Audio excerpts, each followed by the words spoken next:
প্রাথমিক নিয়োগ দুর্নীতি সিবিআই মামলায় ফের জামিন চেয়ে আদালতে দ্বারস্থ পার্থ চট্টোপাধ্যায়। শুক্রবার তার আইনজীবী আদালতে জানান, বৃহস্পতিবার থেকে অক্সিজেন সাপোর্টে রয়েছেন রাজ্যের প্রাক্তন শিক্ষামন্ত্রী পার্থ চট্টোপাধ্যায়। তিনি গুরুতর অসুস্থ।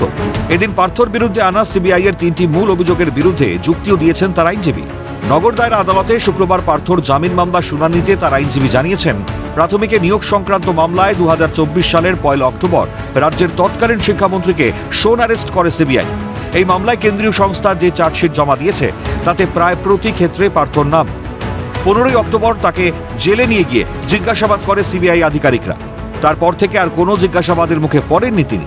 পার্থর আইনজীবীর বক্তব্য, 2022 সাল থেকে এই মামলা চলছে। 154 জন সাক্ষী রয়েছে এই মামলায়। তবে মেডিকেল জটিলতা দেখিয়ে নয়, মেরিটে জামিনের আবেদন জানানো হয়েছে বলেই জানিয়েছেন তার আইনজীবী। পার্থদার medical commission prior to arrest থেকেই খারাপ ছিল। এই মুহূর্তে জেল হসপিটালে রয়েছে। এক্স্যাক্টলি কি অবস্থায় রয়েছে বলা যাবে না। আমি শুনেছি অক্সিজেন সাপোর্টে রয়েছে। এই জন্যই তো উনি আরএন টেকরে ভর্তি হয়েছিলেন। আরএন টেকর থেকে টেম্পোরারি সুস্থ হয়ে এসেছিলেন। তার রিপোর্টও আরএন টেকর কোর্টকে দিয়েছিলেন।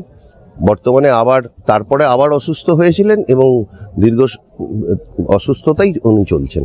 না, আমরা মেরিটে জামিনের আবেদন করেছি। আপনারা 3টে পয়েন্টের কথা বলছিলেন এজলাসে, যে যার বেসিসে আর কি পার্থদাকে এই এটা ম্যাটার অফ আর্গুমেন্ট, এখনো আর্গুমেন্ট শেষ হয়নি এই ব্যাপারে।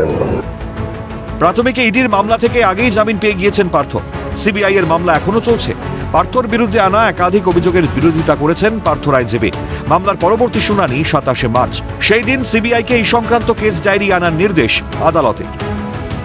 আদালতে যে নির্দেশ দেওয়া হয় সেক্ষেত্রে এই মামলার পরবর্তী শুনানি আগামী 27 মার্চ ধার্য করা হয়েছে। এখন দেখার আগামী দিনে এই মামলার শুনানিতে সিবিআই এর তরফে কি কি যুক্তি দেওয়া হয়। ক্যামেরায় পুষ্পা দেবনাথের সঙ্গে অদ্রিজা ঘোষ, ক্যালকাটা নিউজ, কলকাতা।